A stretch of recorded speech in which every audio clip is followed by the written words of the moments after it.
All right, guys, I'm back to, I think I got my iPad working again. We'll see how it goes. If not, I'll work on it over the next couple of weeks. So here we go, guys. So we've got a couple of things to deal with. And again, this is that stuff that we missed when we shut down right at the beginning. I got like big old head of hair today. So what happens when we have a square root here that has a negative in it? Before you're like, oh, we can't deal with it, but you guys can. There's two things you guys need to know, and these are called complex numbers. Okay, so they're complex numbers.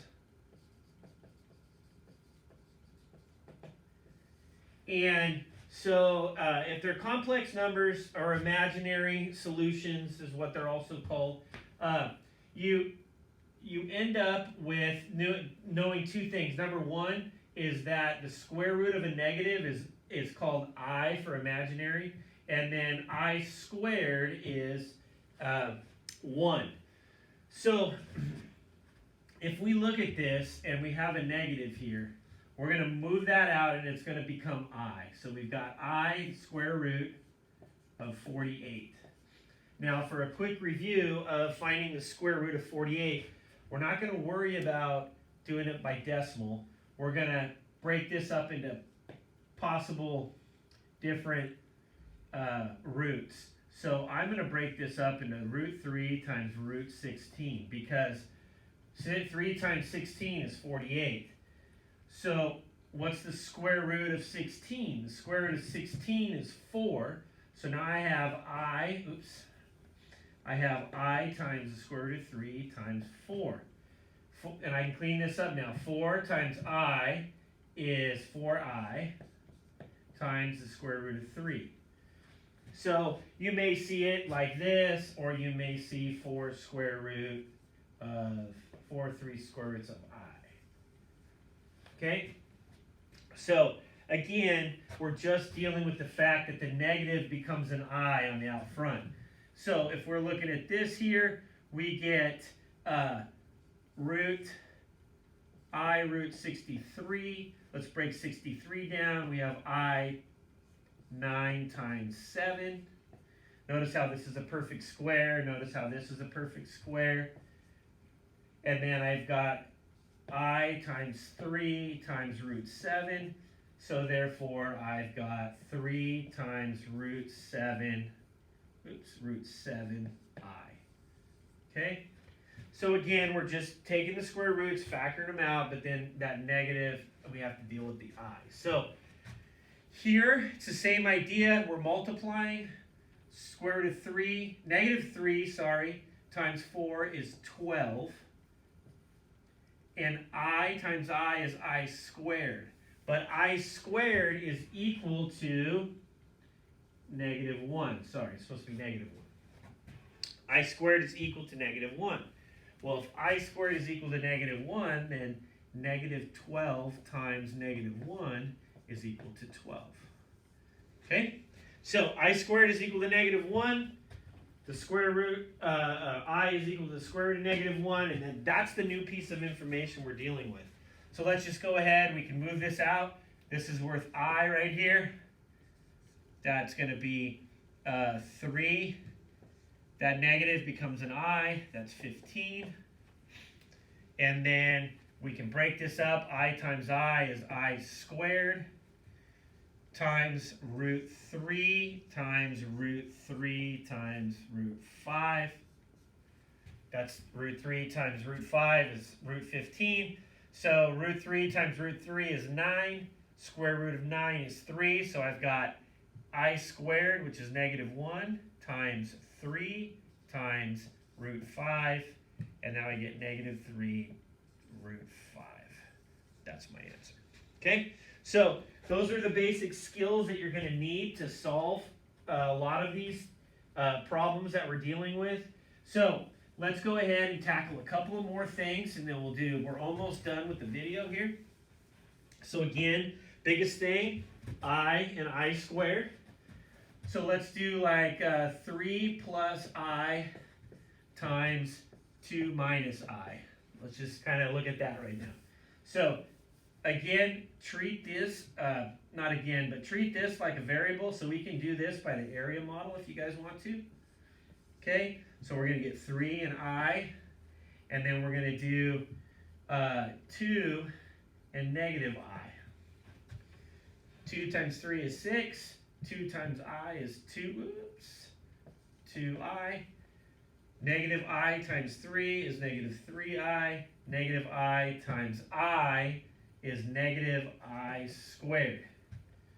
Okay, so now we've got 6 plus 2I minus 3I minus I squared. Treat these just like a combining like term, so 2I minus 3I gives me a negative I, 6 minus I, because 2I minus 3I gives me 1, negative I, and then we have negative times I squared is negative 1, so this is going to become plus 1, add that to the 6, 7 minus I. Okay? So we're treating these kind of like variables until they get to I squared, then I squared becomes negative 1. All right. So let's look at one more here. So if we've got, let's say we have something that looks like this, 2I plus 3 minus I. So we need to simplify this.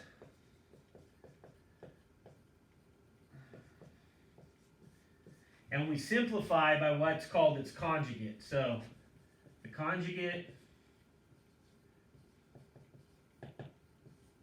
is going to be the opposite sign that you have here. So the conjugate of 3 minus I is going to be 3 plus I. So we multiply by the conjugate top and bottom. So the conjugate's 3. If this is 3 minus I, the conjugate's 3 plus I. If it was, let's just kind of look at it this way. So 4 minus plus I, its conjugate is 4 minus I. So you're always doing the opposite sign underneath. So, and there's a reason why and a pattern for this. So if we do that, we get 2 plus I times 3 plus I all over 3 minus I times 3 plus I. Okay, so there's two area models here. There's this area model and this area model. So again, we're dealing with some stuff that you guys just barely missed last year. So 2 times 3 is 6. 3 times I is 3I. 2 times I is 2I. And I times I is I squared. So if we clean this up, we're going to get 6. 3I plus 2I is 5I. I squared is minus 1. So then this is going to equal 5 plus 5I. That's the top. That's the top here. 5 plus 5I. If we do the bottom, same exact way. We get the area model. We get 3 minus I. We get 3 plus I. 3 times 3 is 9. 3 times negative I is negative 3I. I times 3 is positive 3I. I times negative I is negative I squared. 3 minus 3, those cancel. That if it doesn't cancel in the denominator, you did it wrong. Every time, that's why we use the conjugate. So we do, so now we get on the bottom, we get 9 minus I squared. 9 minus negative 1, that equals 10. We can split the fraction, and we end up with 1/2 plus I over 2. That's my answer. Okay, that's my simplified version of this right here. So, again, the conjugate is the opposite of what's on the bottom. There's about 3 of those on your guys' worksheet. Okay, here's the last thing we got to tackle using this. The last piece of information we have to tackle using this is, let's say you get 5x squared plus 45 equals 0.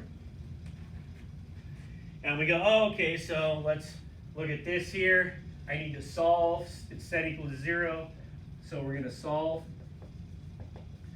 And we move this over, we get 5x squared equals negative 45. And I got to divide by 5. X squared equals negative 9. Now to get rid of the x squared, I got to take the square root of both sides. So this is x is going to equal plus or minus for the square root. But now don't forget we have a negative. A negative square root is automatically an I. What's the square root of 9? 3. So my answer is x plus or minus the square root of 3i. And that is complex numbers and imaginary numbers. Kind of covers everything on your worksheet. Good luck, guys. We'll see you soon.